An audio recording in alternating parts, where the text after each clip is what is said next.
Hey guys, this is CoryAnn And Whit. and we are here for a special new segment called Spill the Wine. We're excited. So basically, they have a wine glass full of questions for us to answer for you guys, and we have no idea what they are. But it's okay because we're here to serve you. So. That is true. Are you drawing first? Okay, if you had to choose between coffee or bread, which would you rather have? That is an awful question. This is so easy. Hands down bread. Because I do not like coffee. Chocolate covered coffee beans, those are alright. But bread, give me the bread. Alright. Oh no. Okay. Let's see. Oh, great. We're going to introduce Sass early in the series. What's the most frustrating thing about church guys? honey. Let me tell you. Okay, first off, whenever they're in the building but they're not actually mentally present. Okay, first off, that's not it. Do you want a list or one answer? Your turn. Well, what's CoryAnn's number one most frustrating thing? Where are they at? Amen. I don't see any. And then if you do see them, it's like, I think a big thing is it's not, like they don't see you as a person, but just see you as like, oh, a potential wife, like I'm going after it, you know? It's like, get to know me and like me for who I am, not just that I'm a single Christian girl.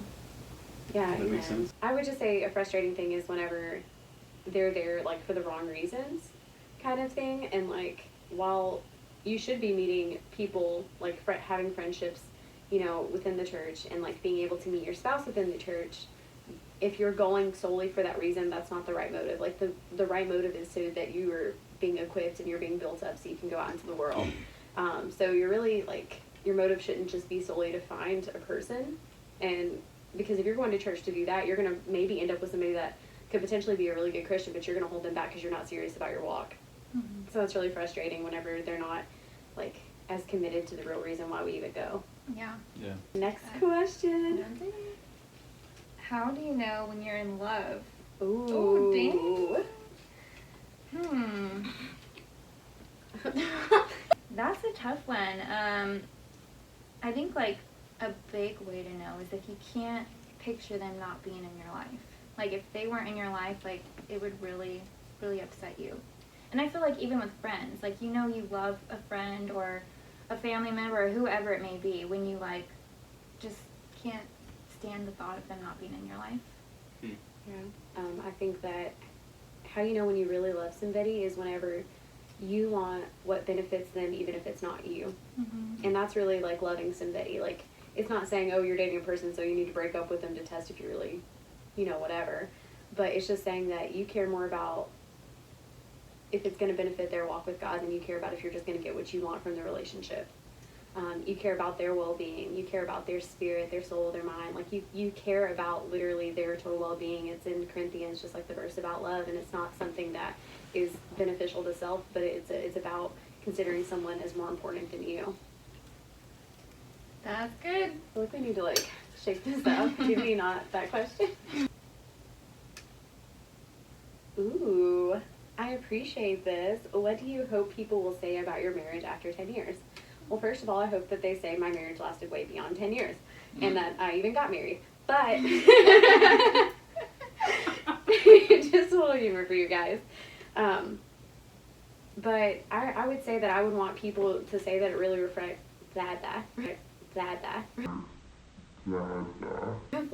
Christ in His church. I really want my marriage to be a beacon of light to people and them to be like, man, how do you guys do it? And our answer is going to be, we have to continuously forgive one another, but we're also not looking to give the other person a reason to like be upset, but we're pursuing God and we're pursuing things that are going to make us holy before Him, and that we're a team and that we really care about reaching people, like that the vision's like unified, that there's unity there because God commands His blessing where there's unity. So I just really pray that people see the unity in our marriage and that our love for Jesus kind of speaks for itself without us even having to say it. I want them to look at us and be like, man, they're really in love with God. I want that. You know what I mean? So I agree with that. I really just want to be like a power couple, and not just as the world sees it, but like you said, like a power couple for Jesus, where you're just wholeheartedly serving people and serving Him and just on fire. But I also want people to say, like, we're just really funny. Like, I want to be the funny couple that's, like, always just on an adventure and just kind of goofy. Should I? Do you detect any notes? Yeah. Yeah, some there's a viscosity number in there. here. What is your biggest goal? Ooh, this is... My biggest goal is I really want to travel. I love traveling and seeing different places, but I would love to travel and reach people as I travel. So, like, I've always had such a passion for, like, teenage age, because I feel like that's a really impressionable and important time in a person's life, is their teenage years, and I feel like that's a time where a lot of people choose kind of the path of their life, and obviously you can change as you grow older, but it's just a really important time, and I just really want to influence people for God in that stage of their life. So I would love to be able to travel and, like, go to high schools or churches and just really be able to encourage teenagers and show Jesus to them. Mine's kind of like pretty much around the same lines. Like, I want my life to be a positive impact to more than just myself or just the circle that I'm in. Like, I want it to produce fruit so much beyond that. I want to see people that maybe I did an act of kindness and I see them in heaven and they're like, you know, I was really on edge, but that time that you really blessed me, I saw God's kindness and it made me want to know Him. And so I think that would be pretty much, like I said, like along the lines of what you stated, that would be really important for me. Let's pass the gauntlet. Oh, shoot. I hope you guys are having fun with us. We're having a fun time. We're By the way, a excited to gauntlet be is a here. glove, Oh, is and a it? goblet is a... We're learning all kinds of things today, y'all. The more you know. Yeah. Who was your first crush? Ooh. The guys look Ooh. like they're listening. Ooh. Then maybe something will come of it. Yeah, you said you wanted to get married. Well, not to my first crush. It was kindergarten. Wow. I mean, no offense. Like, Started early. Well, I was like, 5, and I just liked his bowl haircut. I was 5. Bowl haircut? Listen, Wow. it was cute back then. Okay? Oh my gosh. Okay, Yeah. I'm not gonna say the last name, but like his name was Taylor, and we just had kindergarten class together. And I didn't like him beyond that year, but I just began like, oh, he has a cute bowl cut, like. Gotta love the bowl cut. By the way, that's not what I'm looking for now, unless you really rock it. But My first crush, his name was Aaron. We were in daycare together. oh, Daycare. My He was an goodness. older man. He was like 3 years older than me, but I thought you were gonna say he was 3, and you were like 2. how long have you been a Christian? Ooh. So, I have gone to church like ever since I was little. But I was baptized when I was 7, I believe. So, I mean, I guess that would be like the official mark of when I was a Christian, but I think we've talked about it kind of throughout the podcast. I didn't like fully surrender my life to God until like college age. So I'd say since I was 7, I was a Christian, but I haven't like had a strong relationship with Him until I was like 20. Yeah, I'm in the same boat with you. So, grew up in church my whole life, and like I did want to get baptized when I was 14, but I didn't do it because like I wanted my parents to be there, and like they weren't.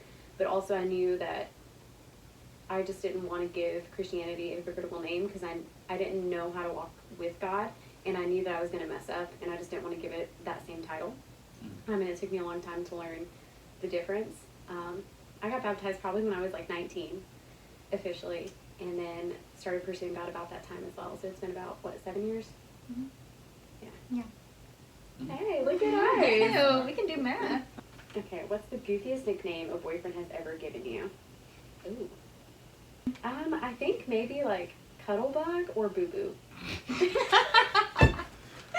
Cuddlebug? Yeah, there was a person that I dated pretty much right out of high school. We were together for about like 3 years, and I think he called me Cuddlebug or something in that area. And then another person that I was with for about a year, like later, was probably like 21, 22. Mm-hmm. He called me, I think I called him Boo Boo first, but then like he started calling me Boo Boo. And that was like, none of y'all ever come up to me and say that. And, like, What's up, Boo Boo? look, we gonna have to talk about Honey boo boo. repentance if you do. He's like, So. I give you a boo boo if you call me a boo boo. Most lame pickup line any guy has ever tried on you. Oh my gosh, there's a long. A long list, just name them, because. I'll say the most recent one. I was in Kroger, the grocery store here, shopping, Classic. and I was in an aisle looking for toothbrushes, and this guy like comes over, and he's older, he's like in his 40s, and he comes over and like walks past me, and then he stops, and then walks to me, and he's like, you know what? I just wanted to stop because I saw you from afar, and you had such a nice silhouette. I wanted to see if your face was as pretty. This is a nice silhouette. And I was like, nah. There wasn't really a cheesy pickup line. I heard one at a conference I went to, but it wasn't like directed toward me. He was What was basically it? like, yo girl, I was reading the book of Numbers. I didn't see yours in there. You know, and I was like, that's the first time I heard a biblical pickup line. So at the time, of course, I thought it was super, like, oh. Ooh. I feel like Dalton put this in the cup. Okay, have you ever been rejected? If you feel like it, explain how you overcame it. Why are you laughing? Because I'm definitely not the one who put that. That was definitely me. Okay. The question about rejection, that was definitely Dalton. Thank you, Whitney. No, I just feel like you. I thought this was your handwriting. I feel Sorry, like dude. at some point or another, like everybody has definitely been rejected. And I feel like throughout the years, I've been rejected. I've rejected people. It kind of depends, you know, where you're at in life and if you have like a natural attraction to that person, if you see it going anywhere, that kind of thing. I think that a root of rejection that would probably be the strongest that I had to deal with was like in middle school. There was this guy, and he wasn't, in a nice way, he wasn't all that either. But I had a for sure chubby stage, like, and he basically called me something I'm not going to share with you guys. But it really stuck with me, and so I had that root of rejection and had to always deal with an insecurity because of something that was like said to me. But basically how I overcome that is like from your heart your mouth speaks, and so what you declare has power in your life, and what you choose to agree with has power in your life. David's kind of creeping me out, guys. so- Sorry. It's like crawling I towards think the camera. I think Lauren joined us. Lauren. Lauren, hi. She said hi. Hey girl, Aw. hey. So basically how I've had to learn to overcome rejection, and I still have to practice these steps daily, I'm not above this, is the declarations that I make over myself. And I have to say, you know, I'm the righteousness of God. Like, I'm a daughter of the King. God has somebody special prepared for me. I am who he says I am. I can do what he says I can do. I'm beautiful inside and out. I have the wisdom of Christ. Like, I'm seated with him in heavenly places. I just have to consistently make declarations over myself about my identity and who I am. So that's kind of how I overcame it. Nice. I have to say, I don't want to sound like a total tyrant, but I've never been rejected romantically, but I have like had rejection like friendship-wise. I think more in middle school, part of high school, just being friends with people that weren't friends, really.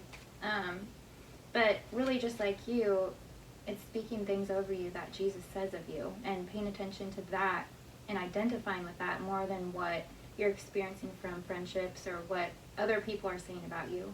Just putting what God says first.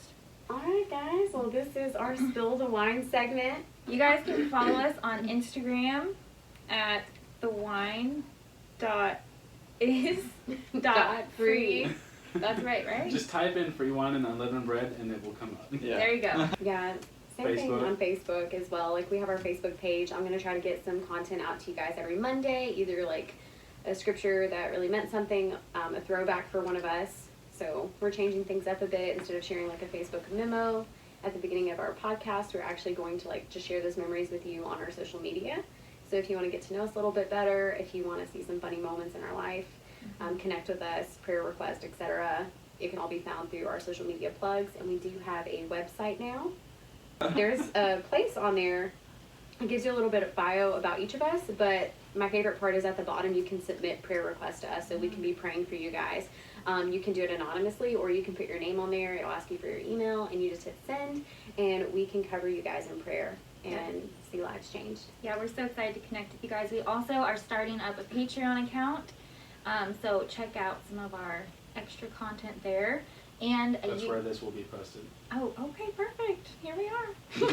Spill the wine. Yes, and we also have a YouTube channel as well. If you guys go on to Apple Podcasts and give us a 5-star rating, we would so appreciate that. If it's not a 5-star, you can just keep it to yourself. No, I'm kidding.